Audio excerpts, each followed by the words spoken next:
સ્વામિનારાયણ ગુરુકુળ રાજકોટ સંસ્થાન આયોજિત SGIS online ગુરુકુલમાં હું કેડી મરડિયા આપ સૌનું હાર્દિક સ્વાગત કરું છું। આજે આપણે हिंदी विषय भणीशू, राष्ट्रभाषा हिंदी। आज हम हिंदी में अभ्यास करेंगे। यहाँ पर कक्षा 8वीं का जो दूसरा पाठ है, कहानी है, और ईदगाह। तो ईदगाह का मतलब क्या होता है, तो आप पहले देख सकते हैं कि ईदगाह यानी नमाज पढ़ने की जगह, जो मस्जिद में सभी लोग एक साथ सिजदे में अपने सिर झुकाकर एक साथ नमाज अदा करते हैं, वह उस जगह को यहाँ पर ईदगाह कहा गया है। यानी एक शब्द उसके साथ जुड़ा हुआ है, रोज़ा। अब रोज़ा क्या होता है, जैसे हम हिंदू एकादशी के दिन उपवास करते हैं, वैसे ही मुस्लिम बिरादरी के भाइयों उस समय ये रोज़ा रहते हैं। सुबह का जो सूर्योदय होता है तभी से लेकर शाम का सूर्यास्त न हो तब तक वह अपना जो थूक है वह भी नहीं उतारते, पानी भी नहीं पीते, कुछ भी नहीं खाते। यह 30 दिन पूरे ये रोज़ा रहते हैं।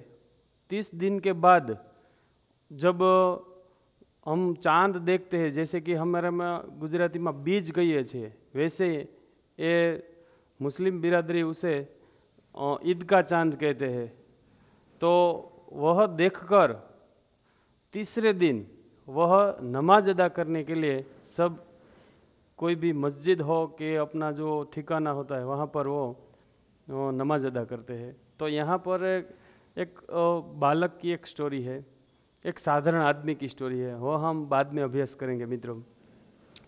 इस ईदगाह नामक स्टोरी के जो लेखक है वह मुंशी प्रेमचंद जी है, जो वाराणसी उत्तर प्रदेश के वाराणसी शहर, उसका जो गांव है लम्ही नामक गांव, वहाँ पर उसका जन्म हुआ था।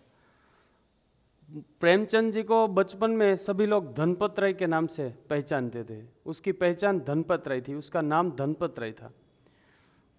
उस अभ्यास के बाद, मैट्रिक की परीक्षा के बाद उसने उर्दू में साहित्य लिखा, उर्दू में कलम चलाई। तो उसका उपनाम था वहाँ पर, वह नवाब राय के नाम से जाना जाता था। फिर उर्दू में से हिंदी में लिखने लगे, तो यहाँ पर उसको प्रेमचंद के नाम से जाना जाता है। उसके जो अभ्यास का क्षेत्र है वह मैट्रिक तक बताया गया है यहाँ पर, कि उसने 10वीं कक्षा तक ही पढ़ाई की थी। और जब देश में आज़ादी की जो चळवळें थी, आज़ादी के लिए जो लोग लड़ रहे थे, जैसे कि बापू के, उस समय असहयोग आंदोलन में भी मुंशी प्रेमचंद जी ने भाग लिया था, हिस्सा लिया था। और मैट्रिक की परीक्षा के पास करने के बाद वह अध्यापक बन गए थे, यानी प्रोफेसर बन गए थे। फिर भी उस नौकरी को उसने तिलांजलि दी, त्याग कर दिया। सरकारी नौकरी थी, छोड़ दी, और बापू के जो असहयोग आंदोलन था उसमें वह ज्वाइन हो गए। कैसी उस समय की यह विचार भावना आप देखिए, राष्ट्र के प्रति कितना समर्पित रहते थे लोग। ये मुंशी प्रेमचंद जी ने यहाँ पर दिखाया गया है कि भाई अपनी जो सरकारी नौकरी थी वह त्याग कर दी। आज कौन त्याग करता है सरकारी नौकरी? कोई त्याग नहीं करता। लेकिन उस समय में, उस ज़माने में यह एक सिलसिला था कि देश के विरुद्ध अगर कोई अच्छा कार्य हो रहा है अथवा होने जा रहा है तो लोग उसमें शामिल हो जाते थे, चाहे नौकरी भी हो तो वो भी गवा दे। फिर उसने अपने जीवन काल में कई बड़े साहित्य सर्जन किया, लेकिन यहाँ पर हमारी कक्षा के तौर पर सिर्फ 2-3 नाम ही दिए थे। वैसे तो हिंदी साहित्य जगत में प्रेमचंद जी का खूब बड़ा नाम है, खूब खिताबें भी प्राप्त की है, खूब सिद्धियाँ प्राप्त की है। लेकिन हम यहाँ देखें कि गोदान नामक को सर्वश्रेष्ठ उपन्यास हमको दिया है, यानी कि लिखा है। मानसरोवर भाग 1 से 8 यह भी उसकी ही देन है। जागरण और हंस यह पत्रिका ये है यानी कि आप जब देखते हैं कि न्यूज़पेपर आता है वैसे हिंदी में उसको पत्रिकाएं बोलते हैं। तो जागरण और हंस नामक 2 पत्रिकाओं में भी उसने लिखने का कार्य किया। यानी कि प्रेमचंद जी का संपूर्ण जीवन आप देखें तो बहुत अच्छी तरह से व्यतीत हुआ है। देश की भी सेवा की है, साहित्य भी की सेवा की है और अच्छा जीवन यापन किया है।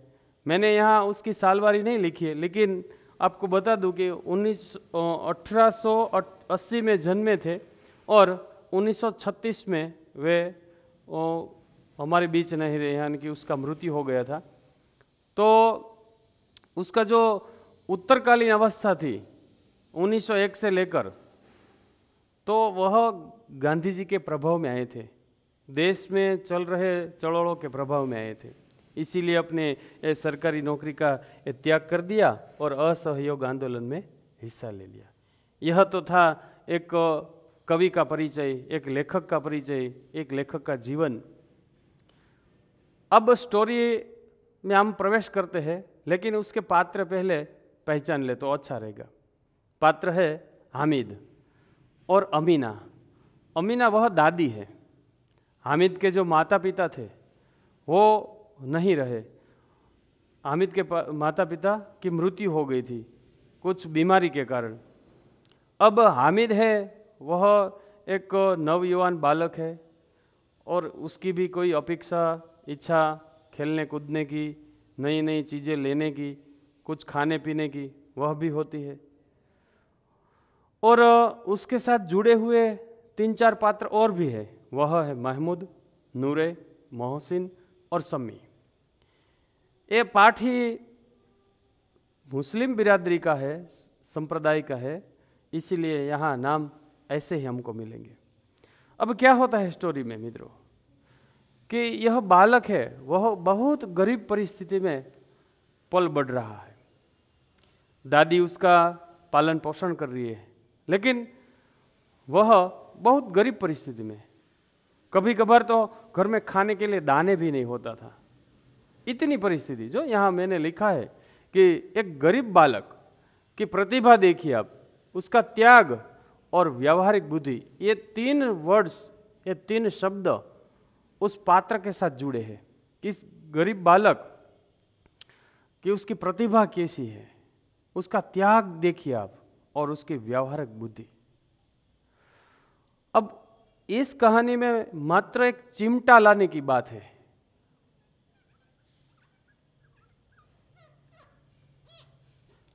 आज हमारे सभी के घर में मित्रों ये चिमटे है। चिमटा यानी चीपिया, चीपियो। मम्मी रोटली बनावती होय अने जरा अपना हाथ रोटली फेरवती वखते तावड़ीमां ऊपर नीचे करवा, ए पहेलानी जे प्राचीन बायु हती जूना समयनी जूनी रूढ़ीनी, ये तो फेरवी नाखती, एने कांई हाथ न दाजता। पण अत्यारने जे सुवाळा हाथ थई गया छे बराबर, तो एने आ चीपियानी जरूर पड़े रोटली फेरववामां। क्यारे एने आवो अनुभव न लीधो होय ने એટલે ई चीपियो। પછી ઘણી બધી એડવર્ટાઇઝમાં પણ તમને બતાડે છે કે કડક વાયર હોય એનું ચીપિયો બનાવી અને ફેમિલી સરસ મજાનું એ વાયરની એડવર્ટાઇઝ। તો અહીંયા માત્ર સ્ટોરીની અંદર મિત્રો લેવાની વાત છે, ચીપિયો લઈ આવે છે, છોકરાને મેળામાં મોકલે છે। મેળામાં જેને વાપરવા માટે 3 પૈસા આપ્યા હોય માત્ર। કેટલા પૈસા? 3 પૈસા। થોડું ગુજરાતીમાં અત્યારે એટલા માટે સમજાવી દઉં કે તમને વધારે મજા આવે। હવે પરિસ્થિતિ એટલી નાજુક હોય મિત્રો, અને 3 પૈસે કોઈ દિવસ એ ફરવાનું, ખાવા પીવાનું એ કોઈ દિવસ પોસિબલ ન બને, શક્ય નથી। પણ એ વખતમાં હતું, કારણ કે અત્યારે આપણે જે વાત કરીએ છીએ એ અત્યારે કદાચ લાખો કરોડો રૂપિયાની મોઢે વાતું થતી હોય એટલે આપણને થોડાક એ રૂપિયા બધા નાના લાગે। પણ મિત્રો ખૂબ જૂના સમયની અંદર જે 1900નું શતક ચાલતું હતું, આપણે અત્યારે 20મી 21મી સદીમાંથી 19મું અને 20મું જે શતક ચાલતું હતું એમાં 1 રૂપિયો ગાડાના પૈડા જેવડો મોટો હતો। એટલે આમ મોટો નહીં બરાબર, પણ એની કિંમત મોટી હતી। ત્યારે નયા પૈસા એ ચલણમાં હતા। પેલા ત્રાંબાના એવા ગોળ ગોગડા આવતા, એને દોકડા કહેતા, એ પણ ચલણમાં હતા। રાણીની છાપવાળા એવા સિક્કાઓ પણ એ ચલણમાં હતા। ત્યારે 1 પૈસાનો, જેમ અત્યારે 1 રૂપિયાનો એક સિક્કો આવે છે, એ વખતે 1 પૈસાનો એક સિક્કો બનતો, ચોરસ આકારનો આવતો, 1 પૈસાનો એક સિક્કો।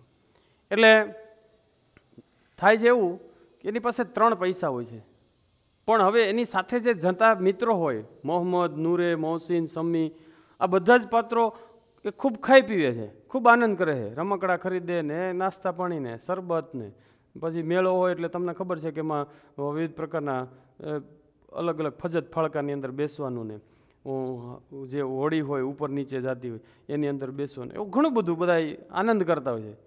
પણ હામિદ છે ને મિત્રો, એની વ્યવહારિક બુદ્ધિ જોયા જેવી. કારણ કે દરરોજ એક વસ્તુનો અનુભવ કરતો. શું? તો કે એની દાદી જ્યારે રોટલી બનાવતી ત્યારે એના હાથ દાજી જતા, એ તાવડીમાં ફેરવતા, એ હાથ ન દાજે એટલા માટે એણે વિચાર્યું કે મને ભલે અત્યારે 3 પૈસા વાપરવા આપ્યા, પણ એ પૈસા વાપરીને મારે શું કરવાનું? એના કરતાં લાવને હું એ પૈસા યોગ્ય જગ્યાએ એને વાપરું તો. અને એ દાદી માટે સરસ મજાનો એક ચીપિયો લઈ આવે છે. પછી આપણે આગળ વધારે વાત કરીશું. अब हम देखते हैं स्टोरी में पहले से।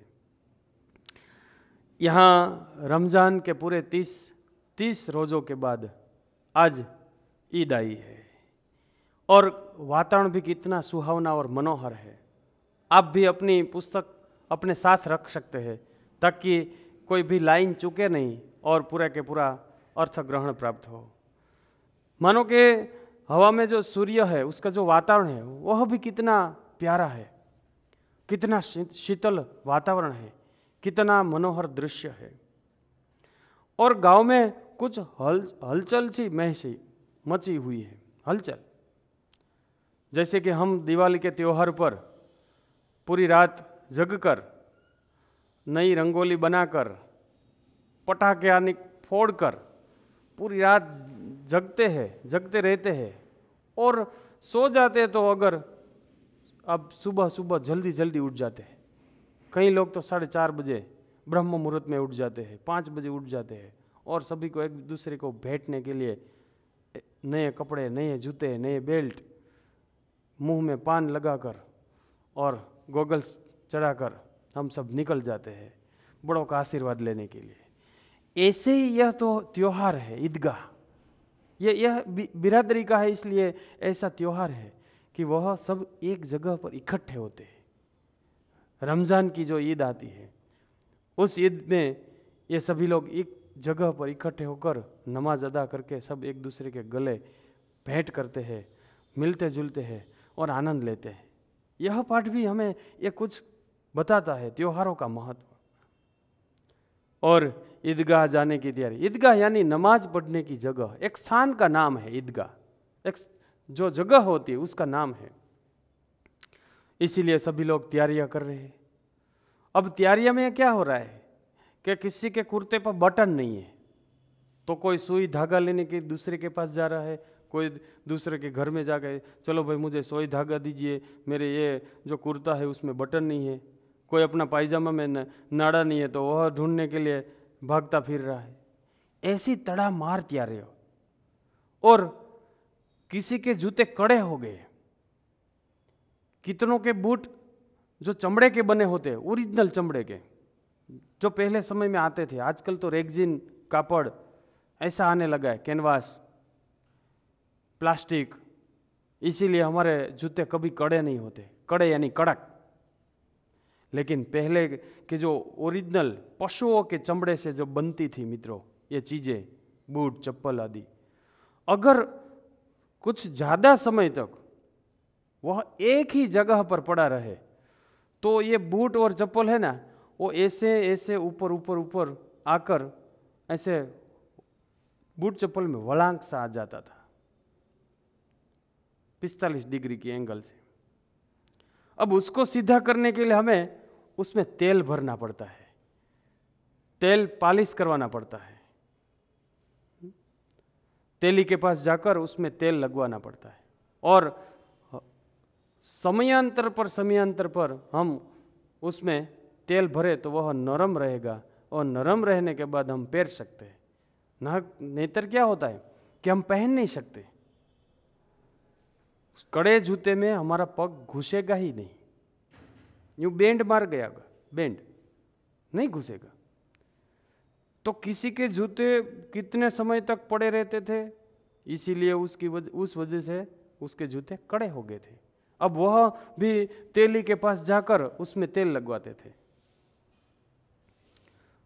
किसी के घरों में जो वह लोग भी खेती करते थे, तो किसी के पास वह बैल होगा, गाय होगी, भैंस होगी, तो उसको भी वह सानी पानी, यानी कि उसको खाना पीना, कि भाई क्योंकि ईदगाह जाना है तो यहाँ मैंने लिखा है कि 1 कोस बराबर 3 किलोमीटर, तो यहाँ तो 3 कोस चलकर जाना है सभी को, यानी कि 9 किलोमीटर, 9 किलोमीटर जाना है, 9 किलोमीटर आना है, तो 18 किलोमीटर चलना है, तो शायद दोपहर हो जाएगी।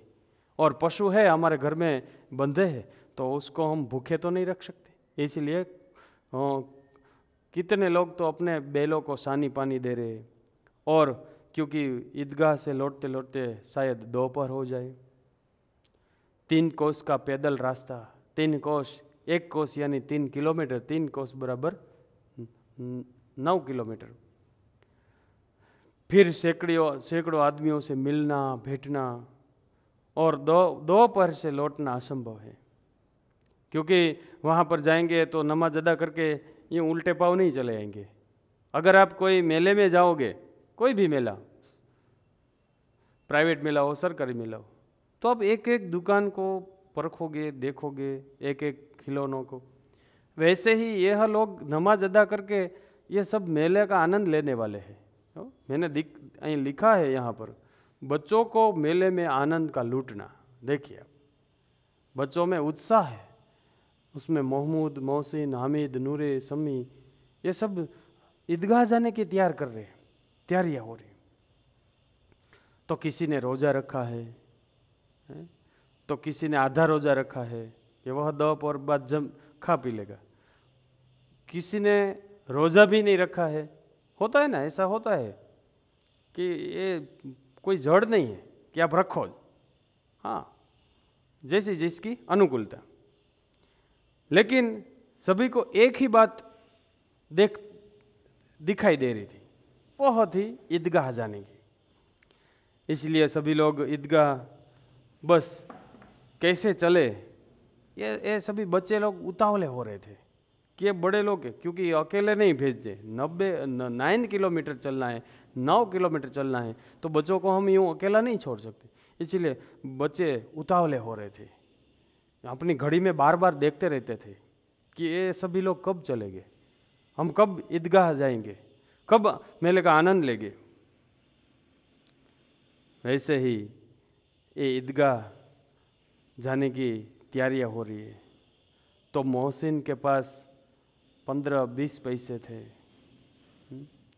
और किसी के पास अनगिनत पैसे थे। जो पैसे वाला था उसके पास अनगिनत पैसे थे, लेकिन एक हामिद ही ऐसा था कि उसके पास 3 पैसे थे।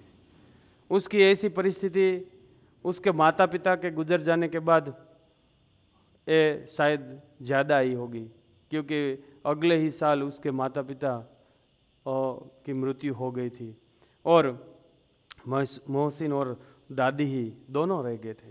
ये सभी लोग बच्चे लोग जाने की तैयारियां कर रहे हैं, और अंदर अंदर बच्चे आपस में बात कर रहे हैं कि हम मिठाइयाँ खाएंगे, हम ये खरीदेंगे, हम वो खरीदेंगे। हामिद के पास सिर्फ 3 पैसे हैं, और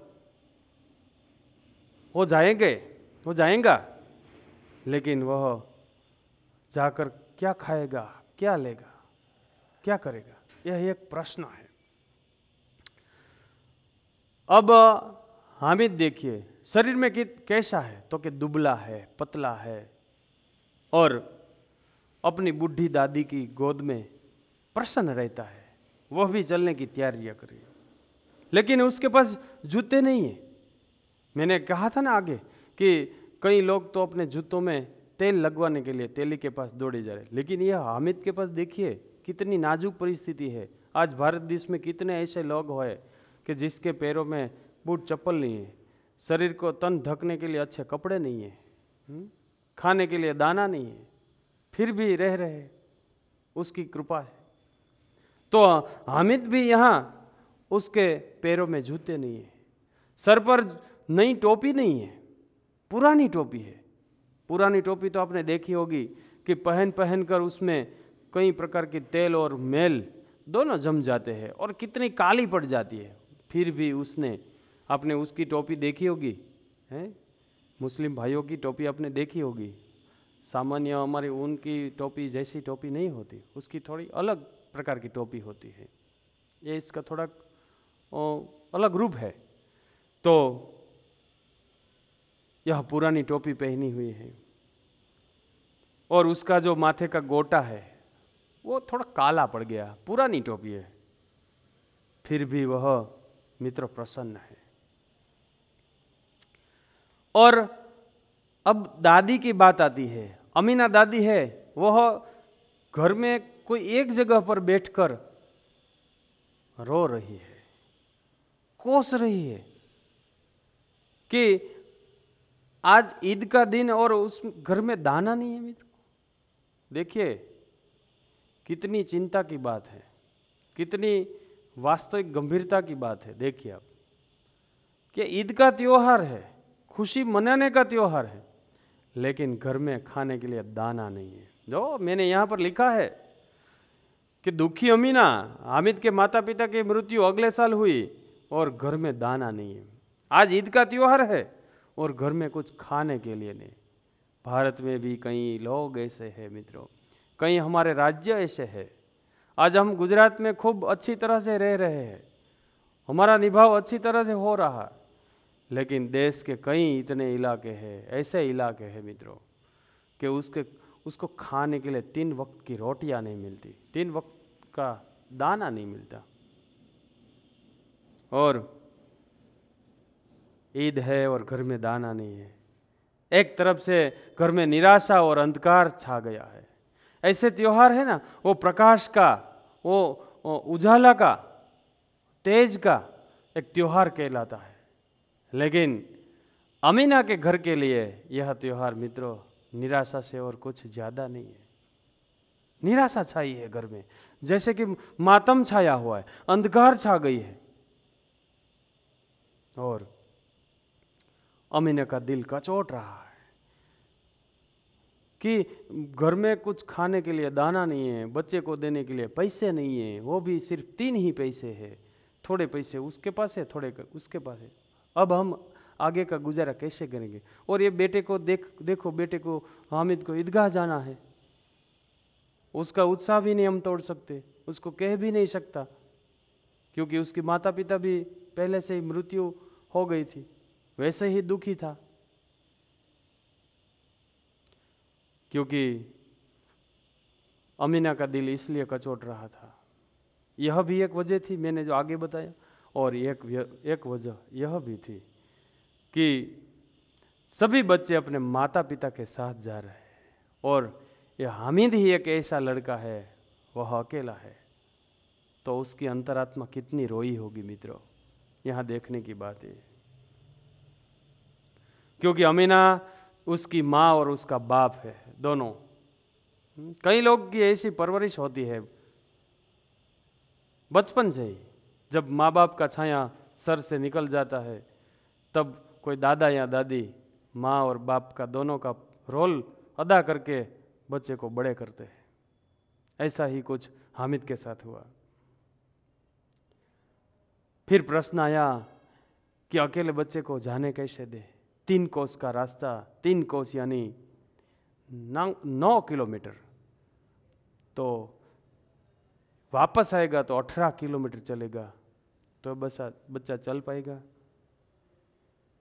और पैरों में अगर छाले पड़ गए तो गुजराती में फरफोला कही છે આપણે। अब बच्चे को देने के लिए सिर्फ 2 पैसे हैं,